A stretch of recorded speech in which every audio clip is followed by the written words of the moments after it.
Plant FAQs, Clematis occidentalis, Western Clematis. As a passionate gardener, I've always been drawn to unique plants that add character to my garden. One such gem is Clematis occidentalis, a striking perennial that deserves more attention. Here, I'll address some frequently asked questions about this captivating plant, drawing from my own experiences and insights. See more 391 species in genus Clematis at monsteraholic.com. What is Clematis occidentalis? Clematis occidentalis, commonly known as Western Clematis, is a native flowering vine that thrives in North America. With its delicate, nodding white or cream flowers and feathery seed heads, it brings elegance to any garden. This vine can grow up to 10 to 15 feet, making it perfect for trellises, fences, or even as ground cover in the right conditions. Its natural habitat includes moist, woodland areas, which is essential to understand for optimal growth. How to care for Clematis occidentalis. Caring for Clematis occidentalis is relatively straightforward, especially if you know its basic needs. Here are some essential tips based on my personal experience. Sunlight. This plant thrives in full sun to partial shade. I've found that a location with morning sun and afternoon shade works best, as it prevents the soil from drying out too quickly. Soil. Well-drained, fertile soil is crucial.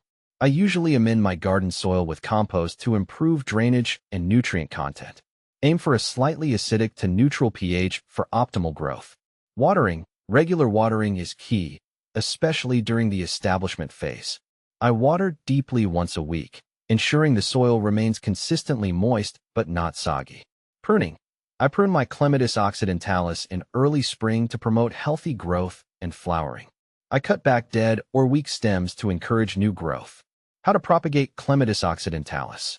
Propagation is a rewarding aspect of gardening, and Clematis occidentalis can be easily propagated through seeds or cuttings. Here's what I've done. Seeds. Collect seeds from mature plants in late summer or early fall. I've soaked them in water for a day before planting, as this mimics natural conditions. Then, I plant them in a cold frame or directly in the garden after the last frost. Cuttings. I take softwood cuttings in late spring or early summer. Using a sharp, sterilized tool, I cut a few inches below a leaf node, dip the end in rooting hormone, and plant it in a well-draining potting mix. I keep the cuttings moist and covered with a plastic bag until roots develop. What to plant with Clematis occidentalis. Companion planting enhances the beauty and health of a garden. I often pair Clematis occidentalis with climbing roses or other vines, as their contrasting colors and textures create a stunning visual effect. Consider also planting it near shrubs like hydrangeas or ornamental grasses to provide a layered look. Is Clematis occidentalis toxic? One common concern among gardeners is plant toxicity. Thankfully, Clematis occidentalis is considered non-toxic to humans and pets. However, it's always wise to supervise pets around garden plants to prevent any potential nibbling. Benefits of Clematis occidentalis. Clematis occidentalis isn't just beautiful, it also offers several benefits. Wildlife attraction.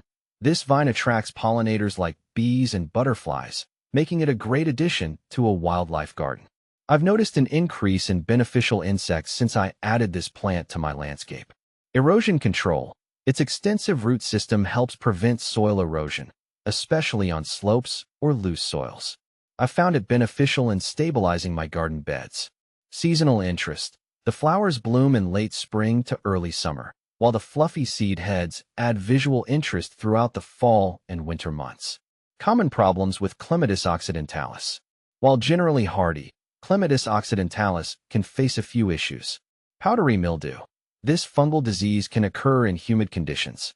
I combat it by ensuring proper airflow and avoiding overhead watering. Pests. Watch for aphids and spider mites. I use insecticidal soap when I spot these pests to keep them in check. Compare with other Clematis varieties. Clematis occidentalis is often confused with other Clematis species. For instance, it differs from Clematis viticella, which has more vibrant flowers and is more tolerant of pruning. Understanding these distinctions helps me choose the right Clematis for my garden's needs. Conclusion. Clematis occidentalis is a remarkable plant that can enhance any garden with its beauty and ecological benefits. By following the care tips and being mindful of common issues, I've been able to enjoy this lovely vine year after year. If you're looking to add a unique touch to your garden, I highly recommend giving this native clematis a try.